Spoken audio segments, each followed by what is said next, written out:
50 episodes. 50 episodes. How does it feel? Crazy, like insane. And it feels like only 2 weeks ago that we recorded episode 20, which was again me as the guest, but it really didn't feel that long ago. And oh my God, like looking back, like so much has changed in that time.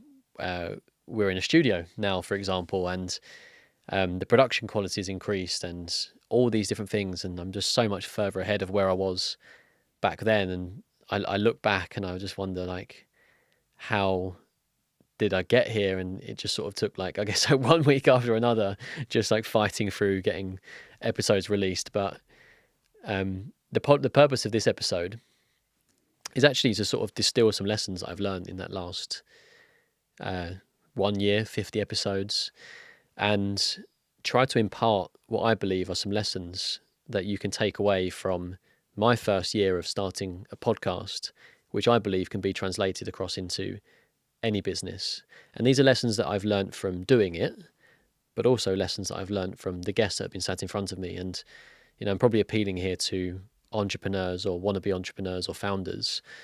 You know, this is a startup that I've built. People won't look at it in that way, but I think that when I really distill it down and I think, what is a podcast? And just the essence of doing something and building something, and it costs time and money and all these different things, is exactly the same as building a startup. It's just in a different format. Yeah. So let's get started. Lesson 1 is literally getting started and how that's the hardest part. I mean, it's sort of the easiest part and the hardest part. Doing the thing to begin with is really difficult, but you showed me how easy it was to actually do it in the first instance. You just booked a studio for us, and what I realized is that my first try was terrible. And I think again that a lot of founders out there will resonate with this, that the first iteration of your business idea or your podcast or whatever it is that you create isn't going to be the finished article.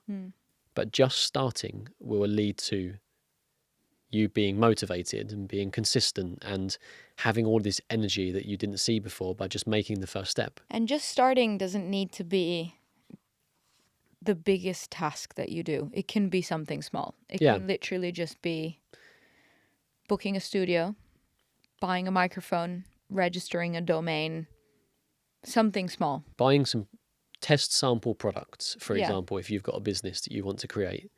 And Dan, who was the most recent guest on the podcast, speaks about when he first started, his website, for example, was terrible compared to what it was. And by the end, but he bought the products and he tested them and he was like, okay, can this work? And it was a very, very small cost, but it gets you excited. I think that's probably the most important thing, is if you can get yourself excited. I've realized this myself, that momentum carries you through those initial months. Visualization is very important. If you can see it and you can feel it, yes, you can see yourself doing it. Absolutely. And giving yourself some deadlines, like with the podcast, for example. I think you may have asked, how did I do it? But the first episode we recorded and, you booked it, but it was terrible. So then I bought the equipment and I did it in the house, and it was quite as simple really as just setting up some microphones and a bit of software that's free on a Mac. And then learning. And then once I'd done that, I had the curiosity afterwards to go online and say, oh, how do I launch a podcast? Mm-hmm. And then you find out, there's providers here like Acast, for example, who, you upload it onto that and it goes onto all the different podcast players. And I probably spent a day trying to build a website on Wix and, WordPress or whatever. But then I realized afterwards, after wasting my time and realized I'm not a professional at that, I went onto the internet and typed in create a website for podcasts, and a website called Podpage came up, and that automated it with AI. And using AI to your advantage now as well is so important, because all these things that you probably thought were very difficult to overcome before, AI can take a lot of the hard work away for you. Mm-hmm. So whether it's blog post writing, or whether it's editing, or if it's starting a business, and even like a business plan, for example, you can use ChatGPT to prompt it to help you formulate a business plan. But the moment you start to do these things, you'll realize that you start to get this passion for and energy Snowballs. and motivation. It snowballs. Exactly. That's the perfect example that you've used. And my job is a professional investor. So you've probably heard me on the podcast so far talking about compound interest or compounding, and time in the market is what we refer to it as. And just by doing something and constantly sort of moving forwards, you're benefiting from that compound over time. And I think how you were describing it is, first I did this, and then I found ACAS, and then I found this, and then I found that. And I think probably where your mental block was at the start, or the one that I could see from the outside, was like, oh my God, like how many different things do I need to figure out? But actually, like, just book the studio and just do it. All those things come afterwards. Exactly. So they just come do naturally. the first thing, tick the first tick off the of the to-do list, give yourself a bit of a dopamine hit, do the next thing, and then it snowballs and it becomes easier, right? Because actually, whilst you always tell the story of like, oh, I just booked the studio, what we don't talk about is the fact that you spoke about doing a podcast for 4 years. 4 years. Yeah, exactly. And sitting there. And actually, the real thing that got you going is not me booking the studio, is the fact that a friend of yours invited you onto a podcast. That's very true. You went on the podcast. You realized how great it was, how great it made you feel. And you were like, why can't I do this? Like, because you saw someone else do it, you were like, okay, no, it is feasible. It is achievable. I can do it too. And I was like, okay, let's just book a studio. And you're like, well, how does one do that? And I'm like, well, there's this magical thing. It's called Google. And you can ask it things. And I was like, okay, tick, tick, tick, done. We're in. Right? And then we did the first one. It was terrible. But then you were invigorated. We ordered microphones. So you just need to, visualization's very important. Yeah. But also being a doer, like Scott is the person in question here. And Scott's been one of the guests, Scott Foley. A colleague of mine, a fantastic guy. He's going to be a successful entrepreneur because he's a doer. He's got the brain of an entrepreneur. He's a thinker, but he does the thing. And I spoke about doing a podcast for maybe 4 years. One day he popped up and said, I've started a podcast. I was like, how the fuck did you do that?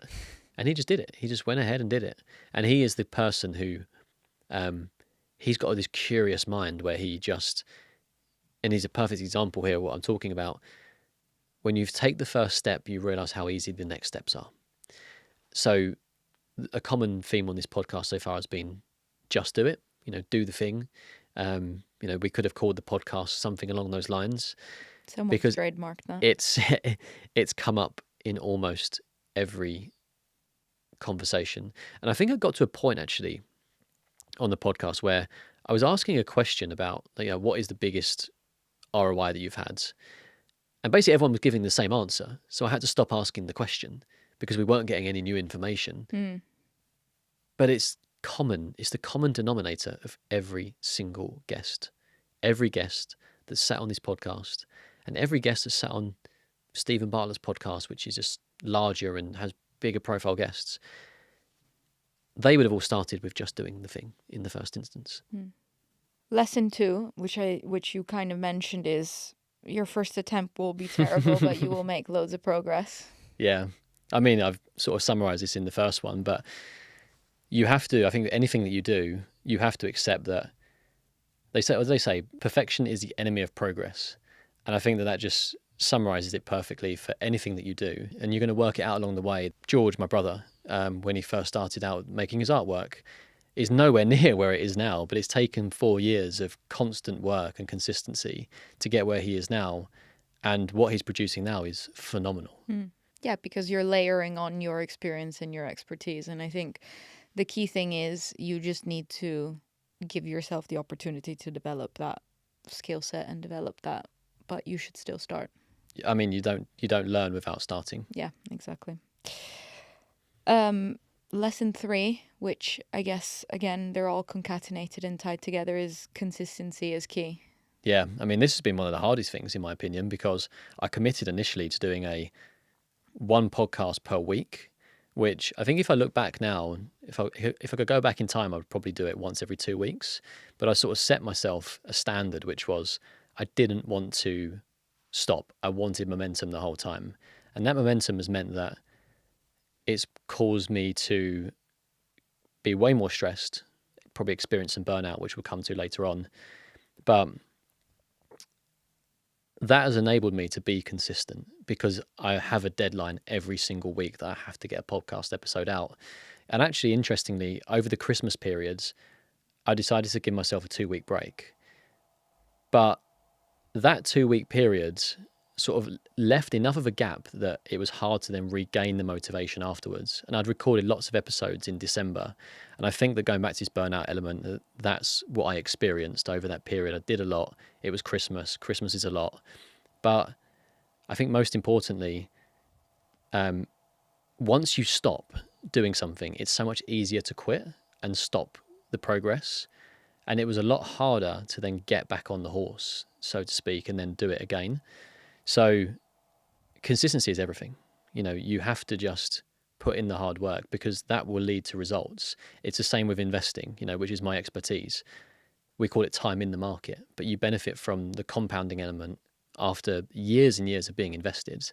And it's the same with the podcast and any business that you start. You will gain credibility, you will gain experience, you will gain all these different things after doing it for long enough. Yeah. I think you need balance, though. I think whilst it's important to have deadlines and to have consistency, you need to do it in a sustainable way, which actually nicely ties us into the fourth one. It's like we prepared these questions in advance. Is that juggling priorities is really hard, right? Yeah. And on one side, consistency is key, and giving yourself deadlines and keeping yourself accountable is really, really important. At the same time, you have to listen to how your body feels, and you have to be realistic with what you're expecting of yourself, especially whilst you've got another job on the side, right? And I think there's probably... I mean, the podcast is on the side. The job is the full-time thing. Sorry, yeah. Which is the crazy thing because it feels like a full-time job at times. Yeah. You know, the recording every week, the introductions that I have to do, the editing that has to go out live, the contacting guests, that feels like a full-time job. And I'm balancing that alongside a full-time job. Which is a real reality for a lot of entrepreneurs who start a business, because they also, it's very rare that you'll have a clear segmentation of like, okay, I stopped working and then I started doing my own thing, right? A lot of them were doing it on the side before they could actually fly, because they either needed the cash or they were scared about leaving full-time employment. So that's quite difficult. Yeah, I think that the majority of guests that have been on have started with side hustles. But yeah, and I mean, balance is hard, but again, it kind of like it gives you a bit of resilience. Like when you realize like you can go through some real, you know, tough moments. And I think that if you can get through those, and I saw something recently, or listened to a podcast recently who spoke about work-life balance is sort of like seasonal, as opposed to you either do or you don't have it. Like you have to accept that there will be moments in your life when you have work-life balance and moments when you don't. And I suspect that if you have like a newborn family, for example, that your work-life balance goes out the window because of all these other factors around the child. But, you know, starting a side hustle, you probably also have to realize that you're going to have no work-life balance. The gym's gone out the window and these sorts of things. I think what you said about it being seasonal is, I think, something that people need to hear, and it would be quite helpful, because I think people go like, oh my gosh, I have no work-life balance, I don't know how to climb out of this, and I've felt this. And then you spiral and you think you can never get to that point, and then there's like oh my god, okay, I need to leave at 5. Like I think there needs to be a general acceptance by society that it's hard and that it's okay to try, and if you fail 20%, it's fine.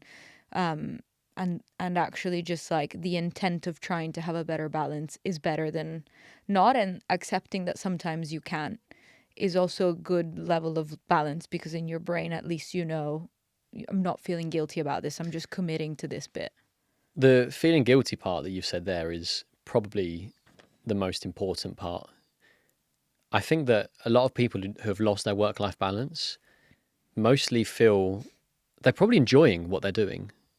And this is what people don't speak about enough. I'm really enjoying the podcast and my job, but I punish myself over the feeling guilty about having no work-life balance, about like not turning up for you, for example, or not turning up to the gym and all these different things. So I put that pressure on myself and I feel guilty. And that is the biggest torment. It's not actually the lack of balance in my life, because, you know, the podcast is called Ambitious Minds. And I think that this podcast will resonate with other people that have the ambitious mind, which is they want to go out there and do loads of things. Like one of your friends has texted me today saying she started a business on the side, like she's like bought the domain. These are all exciting things, and we shouldn't be punishing ourselves for investing our time into them. It just feels sometimes like life gets in the way of the things that you want to work on. And then you feel guilty about that. You feel guilty for not spending time with your family, etc., which are all important things.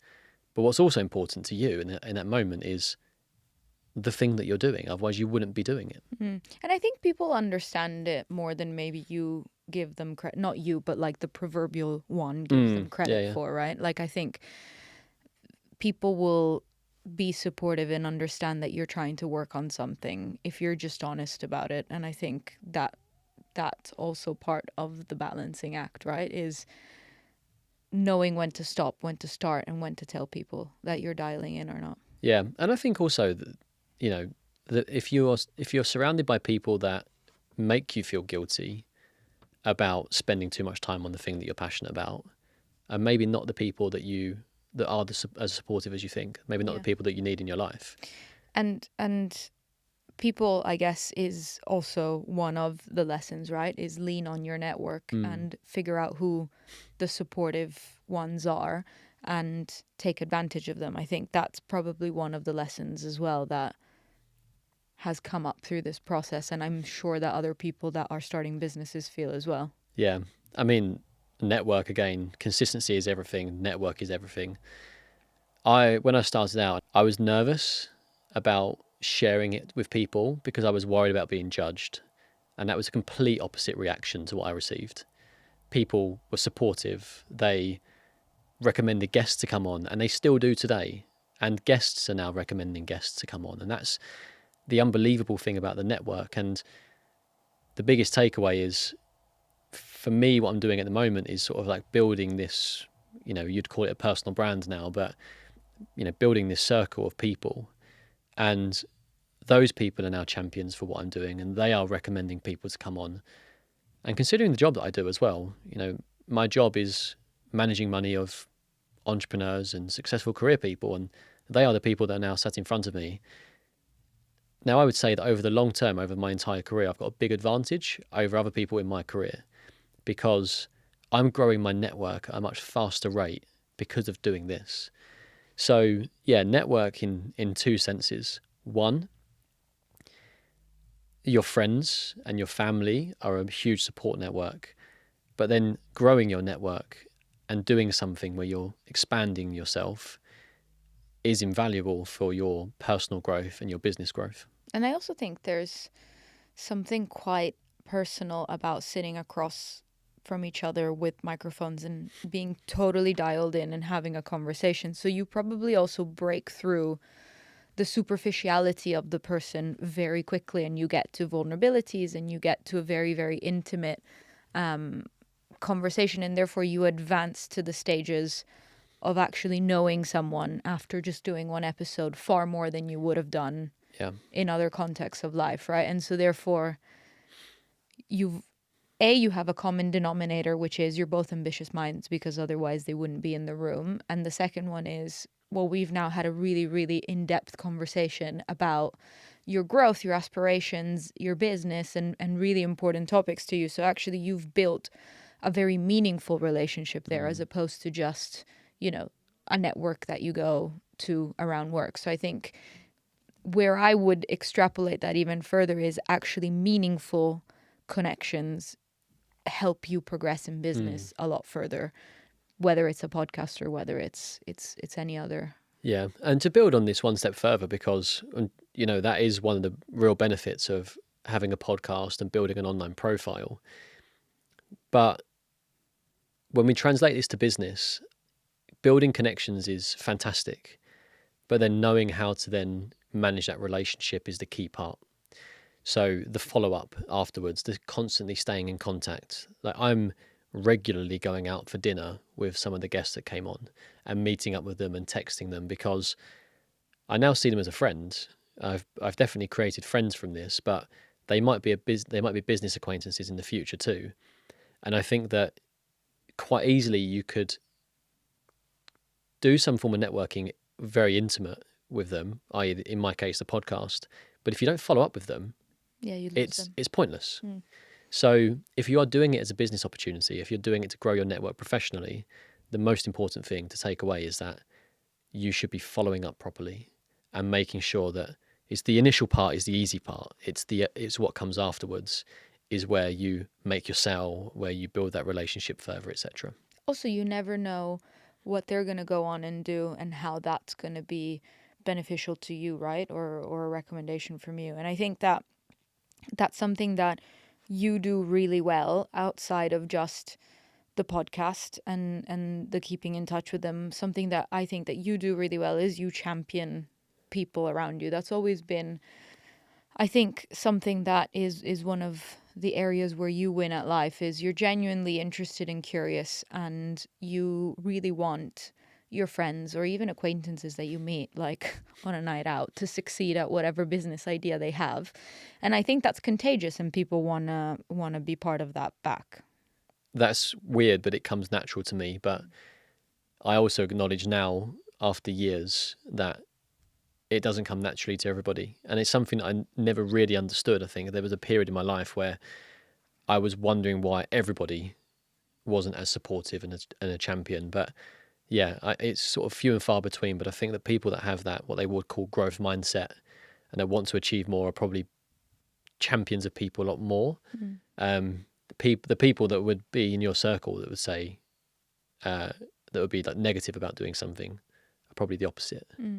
I'm going to move us on to lesson 6, which is something that comes up a lot in your podcast from your guests, which is suffering from imposter syndrome. Oh, God. Very normal and very common. It's a lot more common than people would think. Let's put it that way. But I've suffered from it like multiple times. Over that Christmas period I spoke about, I've definitely suffered from it, and like feeling scared about getting back into the rhythm again, and sometimes waking up, particularly in the early days, being like, I have a podcast guest coming in today, like moving into this studio and being like, well, who am I now? I'm a different person to who I used to be. And it's funny that when we sat down to record this earlier on, and sort of I was setting the microphone up, and I said to you, like, this is a production now. And it's no longer just me with some microphones and chatting to some guests. In our kitchen. This is, well, I mean, when I say chatting to guests, I mean chatting to friends and family, really, to begin with. But, now this is, people are coming to me because of the podcast that I've built. And there's a certain reputation that you have to uphold and some standards. And sometimes I wake up and I'm like, a year ago, this wasn't really a thing. And how on earth have I got to this point now where I'm a different person to now? And I think everybody has gone through this. Everyone that's successful and everyone that's got this, I would say like this ambitious mind, but everyone is an overachiever, but an over-analytical overachiever will be very self-aware and will criticize themselves and put themselves down, and because their standards are so high that they are always wondering, like, can I meet my own standards I'm setting for myself? And it's really hard. Very hard. And that's like an entrepreneur that's trying to create the best possible product, whether it's me trying to create the best possible podcast setup and thinking, oh, I could have said that better, I should have done that. And the number of times when you walk out of a recording and you say, fuck, I could have done that differently, or I could have said this and asked that question, and when you listen back, why didn't I say something there? But that will come over time, because I think I'm much better at doing this now than I was a year ago. And I think that's what you have to think about, the progress that you've made in that period of time. I also think a lot lately about there's a difference between imposter syndrome hindering you and then helping you. And I think there's probably a healthy balance under which it's helpful because it just keeps you in check and it makes sure that you're prepared. And over that, it starts to become a hindrance. So you just need to balance it, right? Definitely. And Chris Williamson, who's, probably one of the biggest influences for me to actually start a podcast in the first place, he says something like, what you're doing is like proof of who you are. That you can do it. That you can do it. And, you've put in all these reps to get to where you are today. And you need to look back at that journey as proof, rather than looking at yourself. If you analyze yourself every day from a blank piece of paper, basically from a standing start, your levels are going to be completely skewed. But if you think about what it was like when you first recorded, or go back and listen to your first episode, or look at the first product, or or my brother, I can sort of use a tangible example, but go back to that first piece of artwork that you create and say, how far has this come on? That's the proof right there. And that's the progress, and that's the evidence that you need to remind yourself of sometimes when, you do suffer from imposter syndrome. There's also an awareness that comes with imposter syndrome that I think, if harnessed properly, means that you're self-critical and aware of when you have maybe done something that you would have otherwise done better. But I guess the important thing is not to labor yourself with negativity around how I could have done something better, but like notice it, take it as a learning, don't do it again, try not to do it again, rather than like beat yourself with a stick of like, oh my gosh, I should have done so much better than that. And I think that's the most difficult part. If you can win that bit, I think you get really far in life. Yeah, that's a really, really key point. And you just can't let those small disappointments get you down too much. And again, using the podcast as an example, but this will be if you're a business owner that's trying to get new clients on board, but like suffering rejection, for example, don't give up there. Like that's part of the process. Recording a bad episode is going to be part of the process, and those things are going to happen. Or getting rejected for me by a guest that I want to get on, for example, and them saying no, that again is part of the process. And almost like give yourself more determination and use it as fuel to, make sure that like whatever you're doing gets the level where eventually they're going to say right yes. The next time, yeah. Yeah, exactly. Progress isn't linear. No, it's not. We're going to use all the all these little cliches today. Exactly. Okay, moving on to learning number 7, which is building your personal brand is key. You touched a little bit on it, and I think imposter syndrome kind of ties into this as well, and it goes in nicely, because I think there's a big mental hurdle of, oh my God, what will people think about me, right? And and therefore, what image am I putting out there, and how did you combat that? Because you put your face on your thumbnail, which I think was brave, but I also think it's the best thing you've ever done. But you were like, okay, this is me. This is Jay. Yeah, and this comes from somebody as well who, when we first met and we were talking, we were in lockdown and we were having these sort of very philosophical conversations and talking about like what we wanted from life. And I always said I wanted to be known for what I said rather than like my face or something like that, which is really interesting because I don't want to be a reality TV star, for example. I'd rather be someone who's like known for being like intellectual or, whatever, having good conversations. But then I went against that and put my face on the thumbnail of the thing that I'm trying to create. And for that reason as well, like I didn't want to create a LinkedIn profile. I didn't really use social media. Like my Instagram profile was non-existent before this. I didn't have TikTok. I didn't use LinkedIn. I don't think I'd ever posted on LinkedIn aside from a job anniversary or a new job. And you're a social boomer. And I fast forward to literally a year later, and I'm now putting myself out there, and I'm using LinkedIn and as a way for me to get my thoughts out there. And I toyed with this idea for such a long time about people are going to judge me. You know, I'm going to be one of those cringy people that posts on LinkedIn. Some people But will judge you, but are they important? no, and this is the key thing, is that you will start to build your audience. And Daniel Priestley wrote a book probably like around the time of the financial crisis in about 2008, which is now 17 years ago.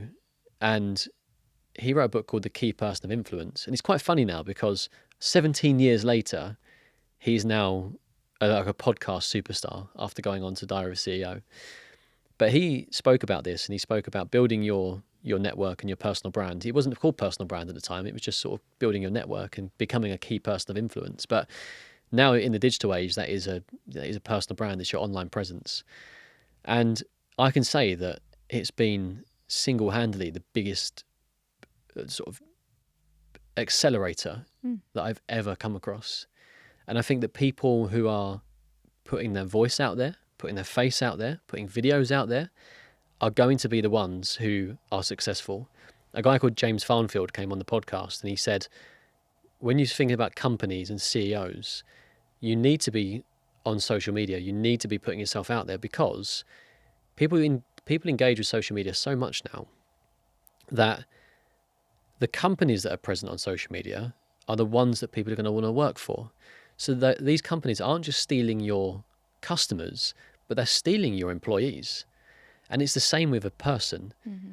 The number of opportunities that have come my way in terms of just building a personal brand through the podcast and my network expanding, or being on LinkedIn and people DMing me now, job opportunities coming around, and all these things did not exist and would not have existed if it wasn't for putting myself out there online. And it might feel cringy, but it is, unfortunately, everyone has to be doing it. And if you're not doing it, you're missing out on growth, job opportunities, new clients, new business, all these different things. You have to be doing it. And for those, I think, that are listening to this and think, oh, okay, this is a very podcast specific point, I actually don't think that it is, because I make this point to you a lot. I think in the marketing age that we are now, people are more interested in founders than they are necessarily about the company. You'll have a lot more people, or football players rather than the club. Like, you'll have a lot more people following a founder. Yeah. Look at Grace Beverly, that I quote maybe on a weekly basis to you, because I think she's nailed exactly who her customer is. But her customer is almost her fans, and she's just servicing her fans with what products they want, but that stem from her. And she's built her personal brand first, and then she's created the products afterwards. And a lot of the times you're now seeing that so many of these companies that are now really nailing the production of products for their customers are because they created content first, and they built a brand and a brand identity first based on the founder. They are the brand, and then they've created the products afterwards. And people are really bought into that, because also people now buy values. They buy what you stand for. They buy who you support. They buy a lot of things about you. And so if you're reticent about putting yourself out there in an authentic way, because that's, I think, the other point is, like, you have to be very authentic, because otherwise people will sniff you out very, very quickly. So George, your brother, I think he's done a great job of showcasing himself. He showcases himself, his family life. He talks about his struggles on his work page, and I think people really, really resonate with that. So I think it's more than just a podcast. Yeah, point. Of course. Well, the biggest example of this is Elon Musk. Elon Musk has so many more followers than Tesla. You said maybe for the wrong reason. But still, the reason why he's got to where he is now, Donald Trump will be a very similar person as well. You can look at Tim Cook will have more followers than Apple. And people want to hear from the founders of these, and no one really cares about the product itself. And there is actually some data about this. I think they care about the product, but I don't think they care about their voice media in the marketing space, because it's so corporate and squared, and it's not authentic in any way, right? It's so, it goes through so many layers of messaging. So people buy people at the end of the day. And, I say this because it's relatively topical. It happened recently, but Donald Trump essentially won an election because of having himself out there talking about issues on TV. And it wasn't your normal standing on the TV and doing a press conference. It was going on long format podcasts. And that's the reason why these are so popular now with CEOs and entrepreneurs and, successful career people, that they want to go on podcasts because it is a way for them to tell their story. And people It's more intimate. People are more engaged with listening to that. You can, over a 1.5 hour episode, you're going to be able to make your mind up about a person so much more than a short clip that you saw, or someone stands up on TV essentially reading from a script, which is what a lot of politicians would usually do. You're going down, you're being challenged. So you're going on to a podcast, you're being challenged, and you are getting your points across. There are no hiding places on that either. Yeah, I mean, being intellectually honest, you can still hold your messages on a podcast and you can still ask the other person to make sure they avoid certain topics, but it feels a lot more intimate. Even just the simple fact that it's in your ears and you're listening to it, and it feels like a conversation as opposed to a more staged environment where it's on TV. Anyway, I'm going to move us on from Donald Trump because it's going to take a whole different direction. Speaking of direction, I didn't even do that on purpose. One of your lessons is not knowing which direction to focus on. Yeah, this one's challenging because it's challenging for all the right reasons, all the good reasons. Going back to that, building a personal brand and opportunities come your way. What has happened is so many ideas have come in my direction. I don't know what to focus on anymore. I've got the podcast and someone comes to me and says about building essentially what is like a production company, and then other people want me to help them to start a podcast, and job opportunities come around, and all of a sudden you get overwhelmed by all these different ideas, and being someone as ambitious, you want to do them all, and the hardest part, I think, is staying disciplined and focused and ignoring some of these things that come your way. And probably actually the biggest lesson is learning what to say no to, which is very, very hard. It's a skill. And they talk about this in sort of, entrepreneurs have this shiny object syndrome, which is the new thing that comes along, they want to be doing it. But actually staying disciplined, maintaining your focus on the thing that you're good at, because again, going back to that, consistency is everything, time in the market, etc. The longer you're doing this thing for, the more you perfect it and the better it will be.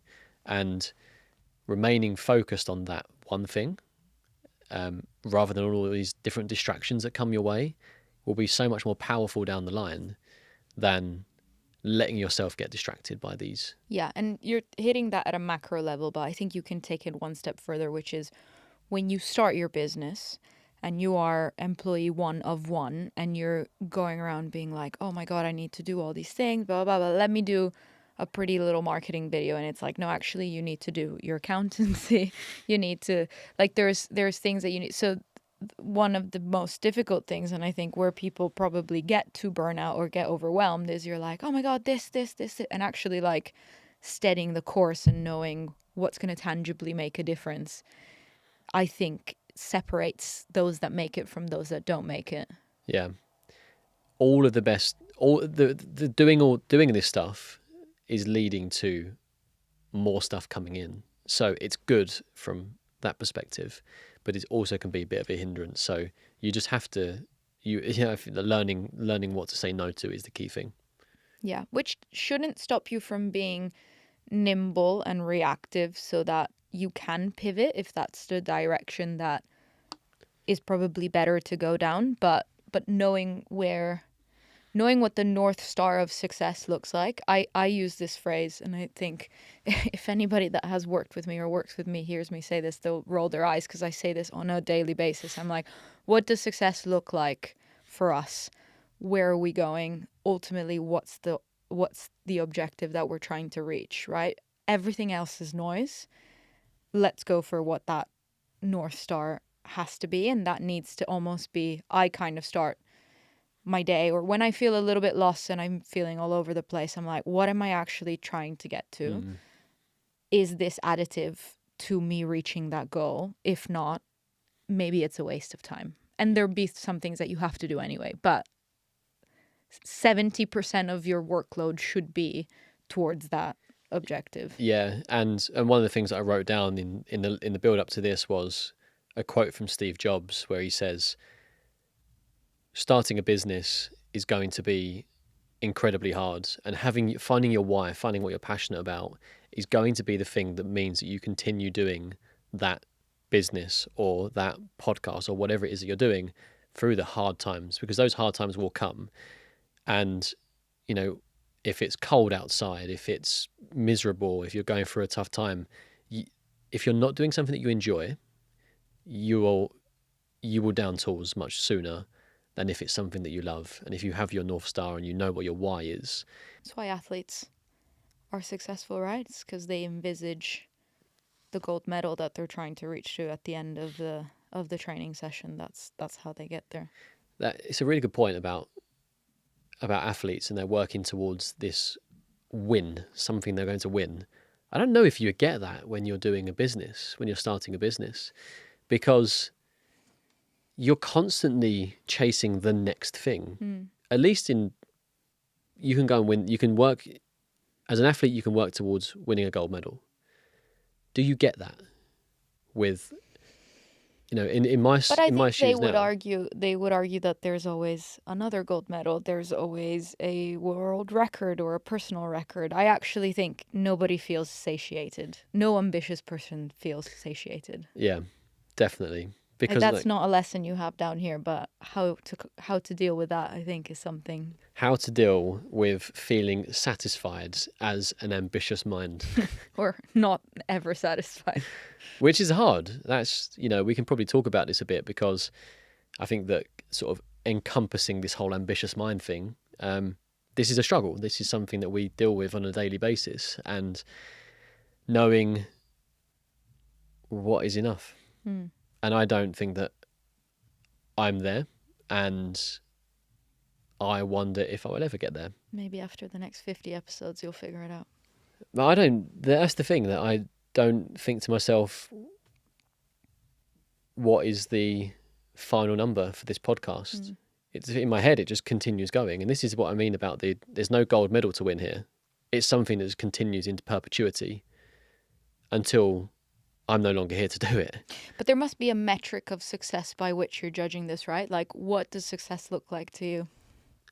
What does success look like to me? I think that success for me is just constantly learning and making sure that you're improving all the time. And that's one thing that I've been doing with the podcast as well, that every time I have an episode, I try to get one thing better, like 1% better every time. Listen back and then just try to make a small iteration. So I don't know if success is tangible, if it's a thing. Success is an idea, and it continues to evolve. And that's a very philosophical way of answering it. But I've avoided the answer. I don't think I'm avoiding the question, avoiding the answer. It is going back to, that's the ambitious mind. There is no Constantly progressing, constant progress, and there is no goal. There is no like one goal. It is to just continue to do better and better and do more and more. And that means that we may be doing this whole bad work-life balance forever. In reality. I think maybe that's my North Star, not for you, but for me, which is being successful but balancing better and feeling like there isn't guilt to the balance, or there isn't, whilst you're juggling the balls, feeling like there isn't a ball that you are dropping whilst you're doing it. I think that's my North Star. I don't know how I get there, but I think it's not downing tools, even though in the thick of it, it feels like that should be the answer sometimes. But it's how do you how do you manage balance better? I think that would be, for myself, something that as an ambitious mind I'm striving to achieve. And we speak about this a lot, and like one of my fantasies is to like not have this brain which is like fueled with ambition, and sometimes to just go and have a very simple life, living in the countrysides or in a mountain or something like that. But then you would start to miss the holidays, and you'd miss all these other things that you're doing, and you'd probably get bored. So that's why it feels like a fantasy, because it feels so far removed from what You currently is have. reality today. But it's this constant striving for more, where I do wonder if I will ever be satisfied. I do wonder if I will ever find success, because success, the benchmark for success continues to move. Mm. And I mean, that's not healthy when you think about it.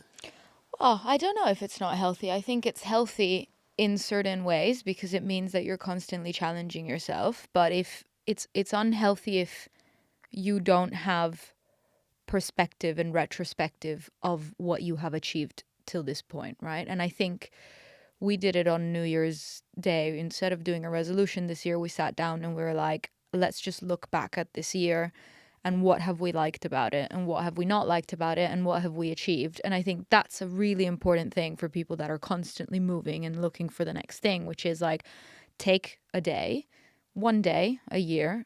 It can be your birthday, it can be whatever. Choose an empirically absolute day and just think back at what you've achieved in the last 12 months and actually look at the piece of paper and write it down and be like, oh, wow, like I've done a lot. Because sometimes you forget, right? You're so in the rat race and you're running around.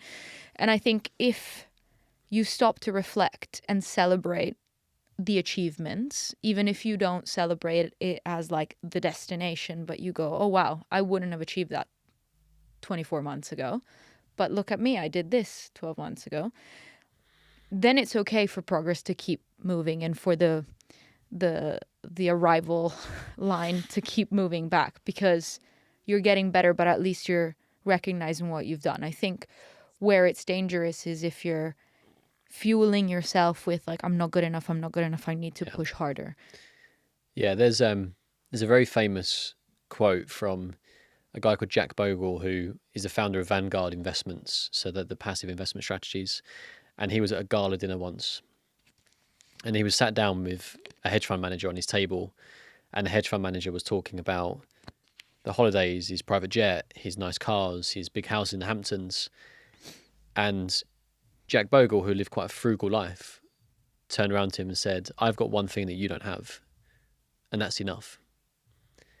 Maybe it's a good exercise to do every once in a while, though, is to think about what's the number that if I hit, if it's a financial goal that you have, that I would be good, or what's the, like, how many episodes is a number of episodes that you would look back and if you couldn't physically do the podcast anymore, you would look back and be like, okay, I did, X number of episodes. I think sometimes thinking about it is helpful, even though it's not necessarily the thing that drives you, because I think you need to take time to look at what you achieve and feel something towards it, as opposed to just like apathy and complete, dedication to the train moving forward. So maybe a lesson for the next 50 episodes. Yeah, we can look back.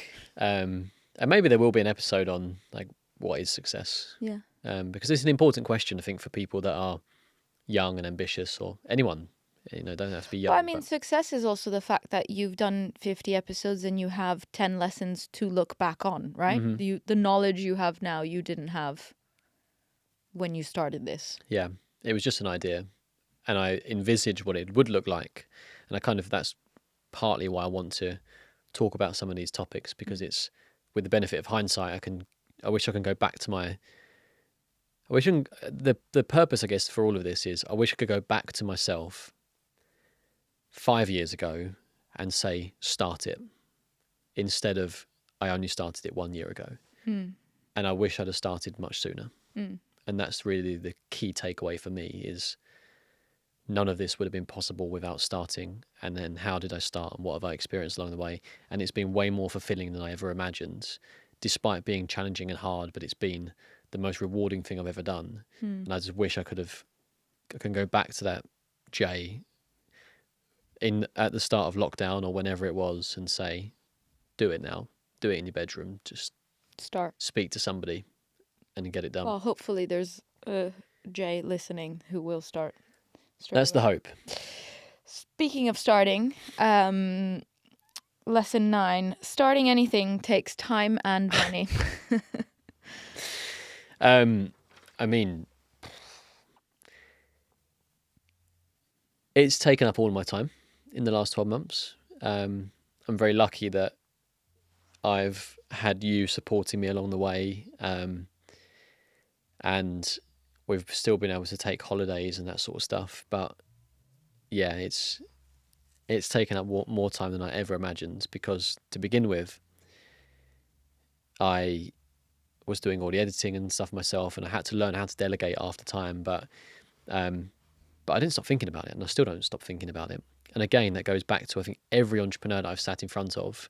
You know, people would call it their baby, but you know, it's all you think about. It's all consuming, and it's nice though to have found something that you're passionate about enough that every conversation that I have with you, I want to be talking about the podcast and how to improve it and who should I get on, and you know, how to iterate, and you know, looking at a new studio or whatever it will be. That's very, very, very rewarding. But it takes up a lot of time. It takes up a lot of energy, time, and the money is just, you know, for the last 12 months, it's been a bottomless pit of money that's gone into it. And I think that one of my favourite podcasters, a guy called Dodge Woodall, spoke about starting a podcast today probably costs you about £30,000 a year. Now, it hasn't cost that, fortunately, but you start to see that if you want it to get to the level where you believe the production would be at a high enough level and that you can completely outsource it, it probably would cost you something like that. But every month I put more and more money into it, and I see it as an investment, and I'm seeing the returns, and I'm sure that the podcast will be at monetization stage at some point quite soon. But even when I talk about that personal brand and growing and the network growing, it's been invaluable for that. So even if it stopped today and I've invested however many thousands of pounds, it was still worth it. And that's the same for anyone that starts a business. Even if it doesn't generate profit at some point, what I've learned along the way, the network that I've built, and other people that have come on and they talk about the early years, and it can be tough. Like sometimes you can feel like you are sort of like one step away from bankruptcy, or the business going bust. Dodge, again, using him as an example, but he speaks about, he remortgaged his house to put into his business, and it paid off. You know, these investments take time to see results, and I feel like it won't be long until monetization happens with the podcast, but it takes time, it takes money, it takes emotion and energy out of you. And I think you have to be prepared that whatever you do, and we go back to that thing I said about Steve Jobs, that find the thing that you're passionate about, because it will make the hard times so much easier. Because there have been so many times where I probably could have and should have stopped the podcast. People from the outside might have advised me as a financial decision, you know, why are you doing this? But it's because I believe in something much bigger, and I believe that thing will come eventually. I think where you strike that balance is also, if you want to gain some time back, you invest a little bit more money into it. If you don't want to invest that much money into it, you need to put more time into it, right? Like, it is a bit of a seesaw in that regard, where if you wanted to take everything on yourself, you would be time poor, but a bit more cash rich.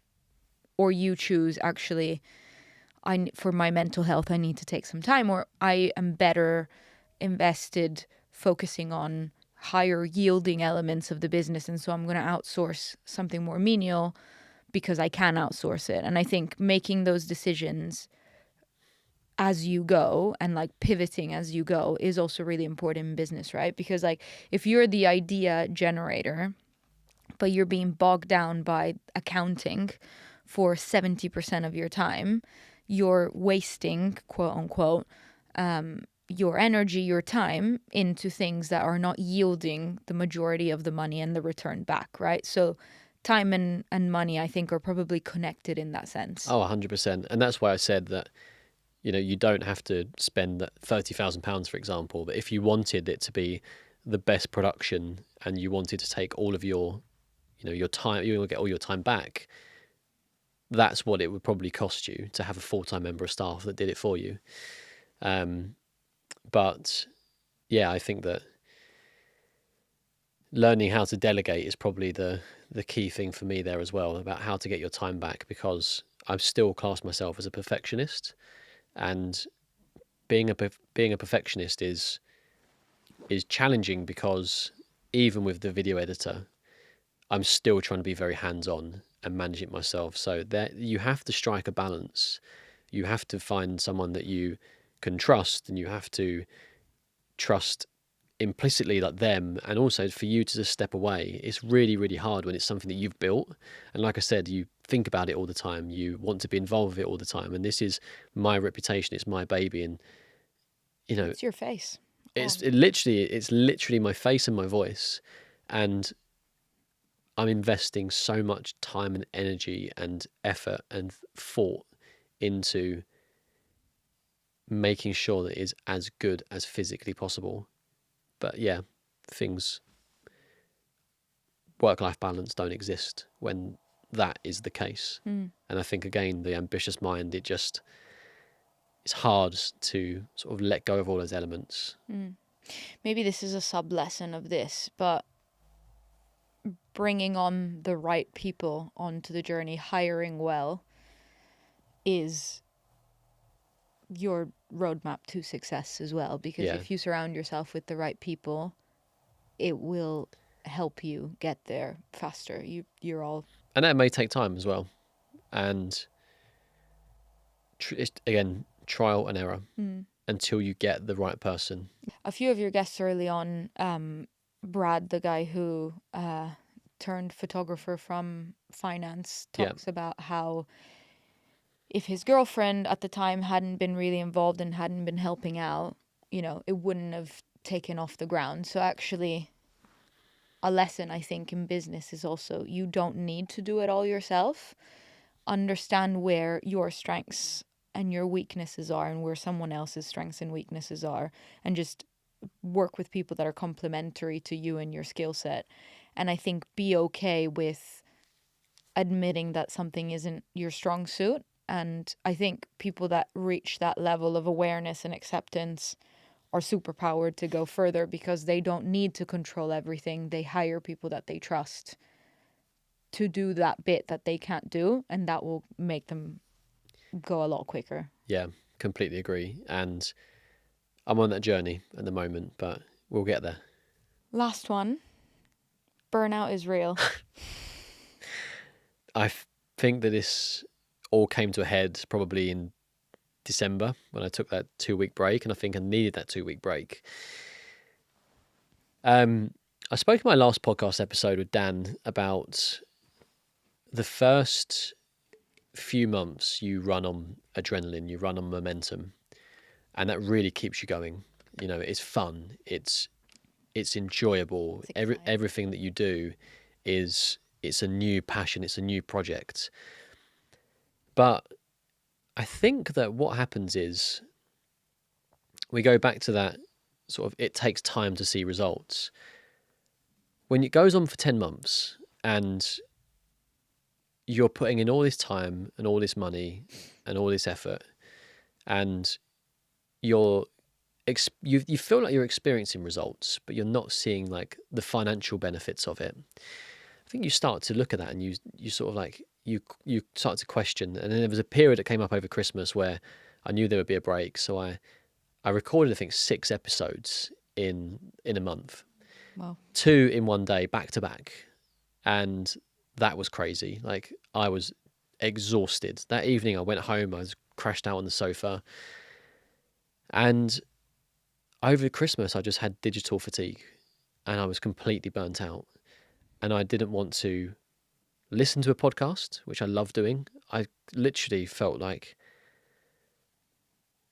repulsed by the idea of listening to a podcast and listening to voices in my head. I just didn't want anything going on. I just wanted to just be left alone. I didn't touch my phone over Christmas. I didn't want to listen to podcasts, which I love. And I didn't feel the motivation for starting a podcast again. And the only thing that I can describe that was burnout, of just being exhausted and demotivated and like I needed a break. But you did need a break. I did need a It's break, quite yeah. normal for people to need a break. And that's the really hard part, I guess, of, if you're starting a business where you're trying to get money in the door, or if you are starting a podcast where you commit to 1 episode a week, which again, looking back with hindsight, was maybe a bit too much, given that I've got a full-time job. But that consistency means that you are working tirelessly all the time. And there is no off switch. I'd wake up early, I'd go to bed late. And the number of times I've gone to bed like way past midnight because I'm working on the podcast, and then waking up to start a job in the morning is insane, considering that I was, in the year prior to that, I was somebody who took my sleep so seriously. I had my Whoop band and all this sort of thing, and there's probably like 10 lessons from a year of wearing Whoop as well in there somewhere, but that we can do in a later date. But for somebody who was trying to optimize sleep and all these things, to then experience the burning the candle at both ends, the burnout, the lack of motivation, the being relatively just miserable about things, because you just start to question, is it all worth it? Is it, is the podcast where it should be? And the funny thing about all of this is that I restarted in January, and mid-January I released an episode that was Andrew Craig, and it did that, and it was parabolic. And it's like, that was one of the ones that I recorded on the same day, 2 in one day. And that was when I crammed in too much stuff. So I experienced burnout, but then my YouTube page... Really high rewards. Really high rewards, yeah. It's a bad lesson. It's a really bad lesson. But I don't know what the takeaway is from that, in fact, because... Well, the takeaway is that consistency does yield results, right? Yeah. That's the takeaway. The other takeaway is you shouldn't let yourself get to burnout stage. Yeah. Because otherwise you may have never seen the pickup go up if you had stopped because you worked yourself into the ground. So I think consistency and balance, from where I'm sitting, are the lessons in that. Yeah, I think you've just summarized it perfectly there. And don't let yourself get to the point where you burn out before seeing the results. And I was close to that. I was really close to that. There was a point over Christmas, and I've not even told you this, where I wondered, should I just stop now? Like, will anyone care if I didn't stop now? Which is a silly thing to say, because people are tuning in now. I've got subscribers and all this sort of stuff, and it's quite mad really when I think about it. But being consistent, but also, I guess, all encompassing the sort of the lessons from this episode will be, you actually need to work on your work-life balance to try to make sure that you don't hit the burnout. You need to be consistent, which can lead to burnout. But you need to be consistent in your balance as well, right? Like, we were on holiday in Bali and you were editing. You must have edited in the 2 weeks that we were away. You must have edited 10 to 15 hours whilst we were away.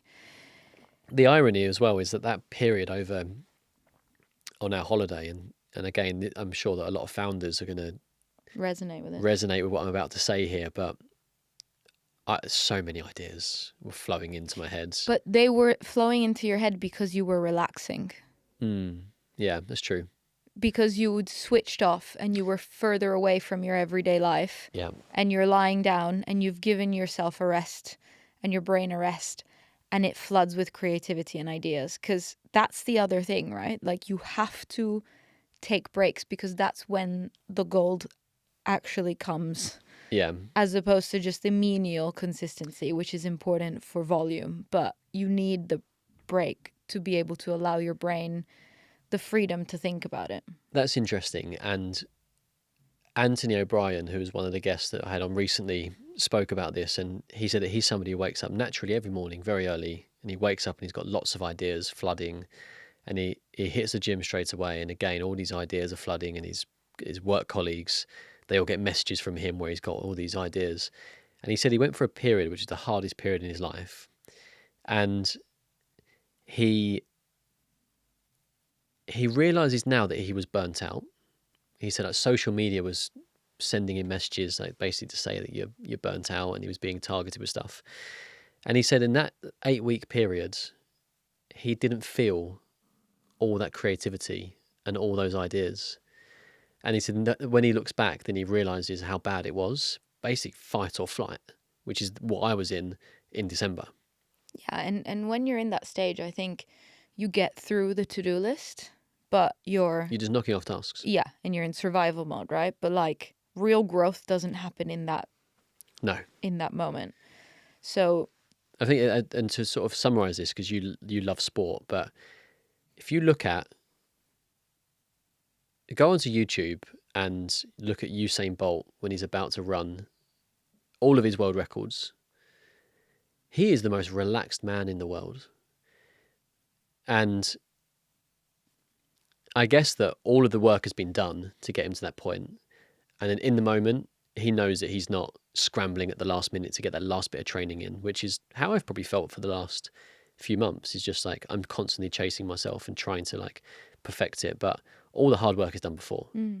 And when you want to perform, you need to taper. You need to, and you need to be fully relaxed. And you look at him, he is the coolest man in the world. There's not an ounce of concern in his body when he's about to run, and he goes and breaks the world records.